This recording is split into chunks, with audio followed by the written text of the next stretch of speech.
Une intervention dans le cadre de la préparation de l'épreuve de questions contemporaines pour le concours de l'IEP.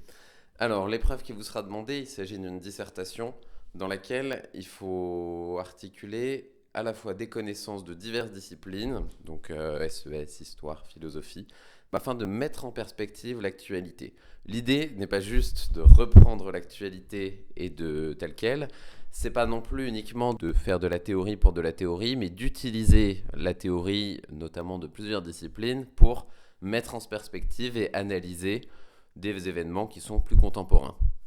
Alors sur la méthode, c'est une dissertation, donc tout ce qu'il y a de plus classique tel qu'on les voit en cours, avec une introduction, un développement, une conclusion, etc.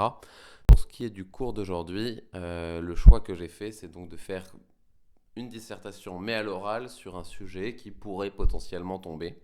Donc vous pourrez normalement voir en suivant le cours se décomposer l'accroche, les définitions, la problématisation, la problématique, etc.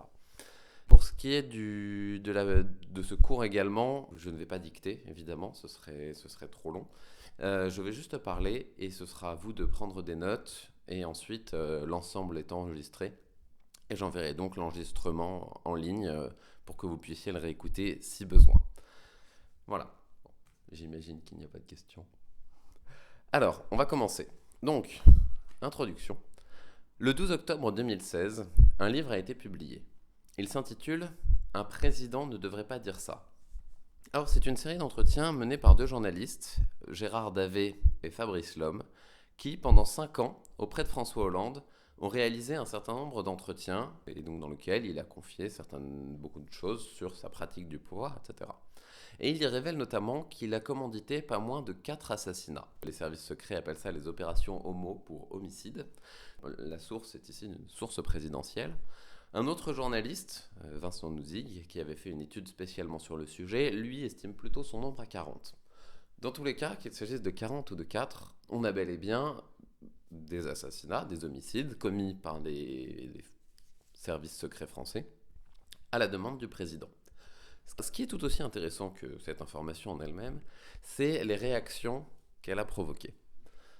Parmi les membres de l'opposition, je pense notamment à Nicolas Sarkozy, mais également parmi les membres du propre parti de François Hollande, je pense notamment à Jean-Marc Ayrault, et parmi également des éditorialistes et des journalistes, notamment un article de Jérémy Panlet, qui est un article sorti dans l'Express. Et il y a eu des critiques, mais qui n'ont pas tant porté sur le fait que des homicides ont été commis, mais qui ont porté sur le fait que le président l'a révélé, alors qu'il aurait dû, selon eux, conserver cette information secrète. Qu'il y ait critique de la part de l'opposition, ça peut se comprendre. Mais que de la part d'éditorialistes et de journalistes qui ont souvent comme but de révéler des secrets qui, eux, seraient cachés, etc., que la critique porte sur le fait qu'il valait mieux garder cette information secrète, notamment au nom de la sûreté de l'État, peut paraître plus étonnant pour une profession qui est justement censée les dévoiler. Donc le problème posé n'était pas un problème extra-légal, c'est pas le problème que c'était hors de la loi, mais le fait que ça a été publicisé. Ce sujet pose la question de quelle peut être la place du secret dans nos démocraties contemporaines. Donc là, vous aurez reconnu l'accroche en début, et ici l'annonce du sujet. Alors, qu'est-ce que c'est qu'un secret ? Alors, un secret, normalement, je ne vais pas vous l'apprendre maintenant, vous devez déjà le savoir, ce n'est pas uniquement l'ignorance. On ignore tout un tas de choses. D'ailleurs, j'imagine que parfois on reçoit tout un tas de mails que parfois on n'ouvre pas, et donc du coup on en ignore le contenu alors même que ça nous a été adressé. Le secret, c'est quand il y a un accès différencié à l'information. C'est quand l'ignorance est organisée. C'est, comme le disait Simmel en 1891, c'est une limitation de la connaissance réciproque. C'est pas tant le fait d'ignorer quelque chose, mais le fait que je sache quelque chose, que l'autre l'ignore, et que j'organise le fait qu'elle continue à l'ignorer.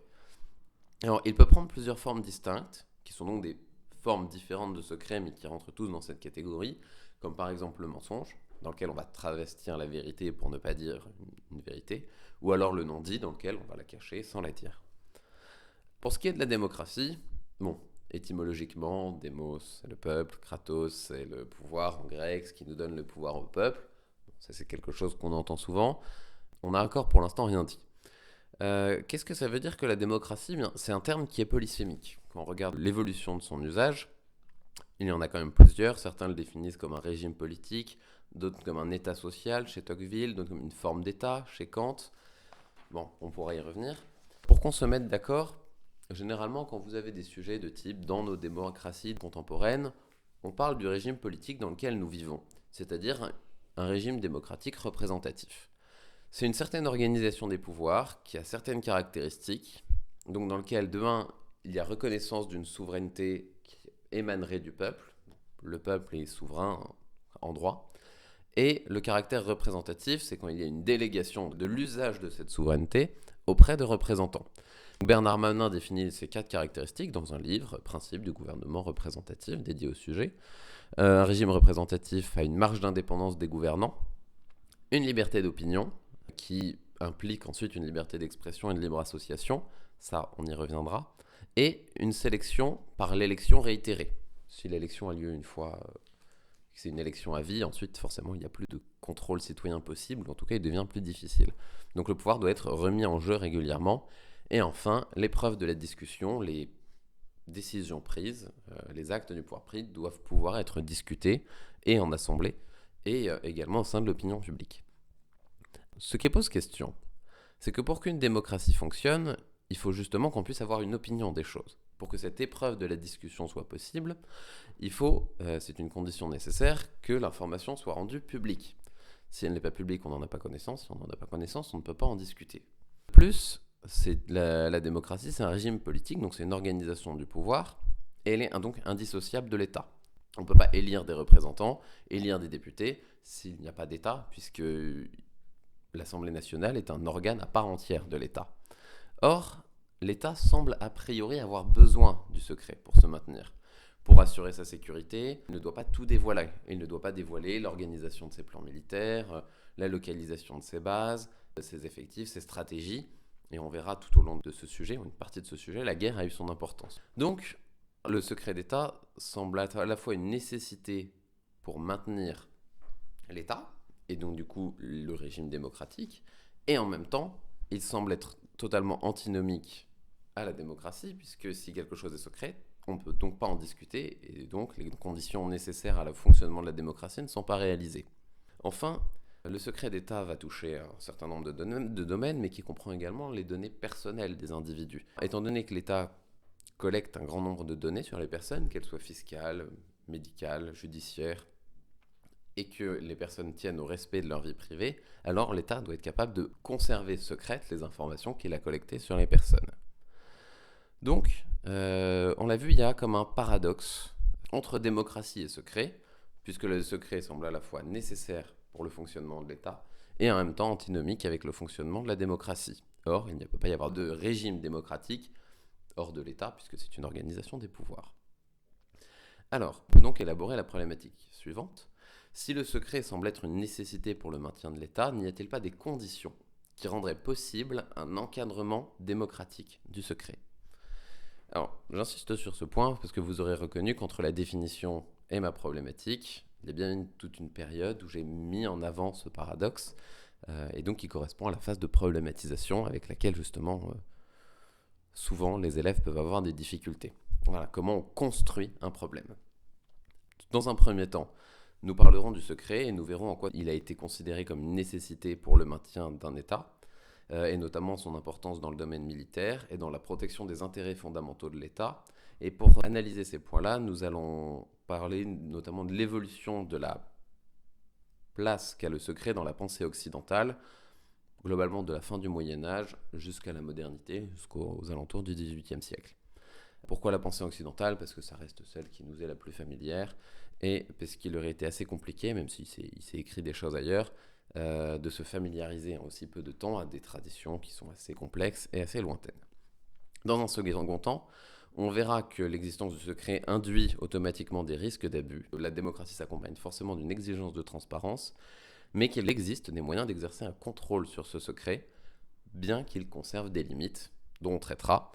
On abordera justement l'idée du secret comme délégation du pouvoir des citoyens auprès des gouvernants. Alors, il nous faudra parler de Machiavel, donc un auteur qui est connu, mais à peu près tout autant caricaturé que ce qu'il est connu.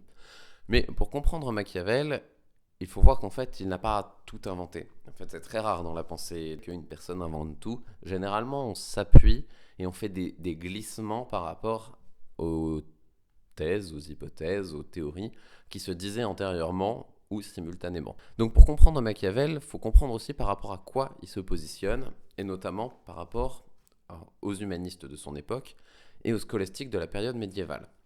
Donc là, on va parler de la pensée médiévale et de la place du secret dans la pensée médiévale. Pour ça, il faut que je vous explique donc ce que c'est assez brièvement les scolastiques. C'est un mouvement intellectuel philosophique au Moyen-Âge, philosophique et théologique, qui tentait de concilier avec la redécouverte des textes grecs, qui tentait de concilier la foi, chrétienne en l'occurrence, et la raison et la logique, notamment par la redécouverte partielle donc des textes d'Aristote, de Platon, notamment Aristote. Donc tout ce que je vais dire là n'est pas spécialement ce que je pense, je vais présenter les grands traits de la pensée médiévale, même si évidemment elle est plus complexe que ça et un peu plus multiple. Sur la justification du pouvoir, il y a l'idée donc que les êtres humains ont été chassés du paradis, de l'Éden, parce que pécheurs. Et pour y retourner, ils ne doivent pas pécher pour pouvoir retourner dans ce paradis. Et l'Église doit justement veiller à inviter par la parole à ne pas pécher. Mais vu que l'homme est faible, et que parfois il n'écoute pas forcément ce que dit l'Église, alors il faut des princes pour imposer par la force ce que les prêtres sont impuissants à imposer par la parole. Pour organiser la société et faire en sorte qu'elle soit organisée de manière à ce que les gens ne pêchent pas et restent dans le droit chemin. Donc il y a bel et bien ici une distinction entre un pouvoir temporel et un pouvoir spirituel. Un pouvoir qui appartiendrait à l'Église, un autre qui appartiendrait aux princes.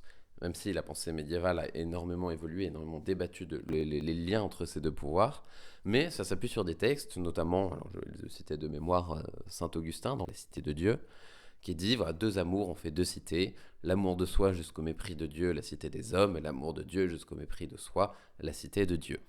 Voilà. On a Saint Paul également, qui analyse un passage de l'Évangile qu'on retrouve dans Saint Luc, mais pas uniquement dans Saint Luc, dans lequel, pour faire vite, donc des pharisiens, donc, qui sont des orthodoxes de l'époque, vont voir Jésus pour le piéger, ça revient assez souvent dans les Évangiles, en lui disant est-ce qu'on doit payer le tribut à César, avec cette idée que s'il répond oui, alors ils le feront passer pour un traître au nom du peuple, et s'il répond non, il le dénonce à César.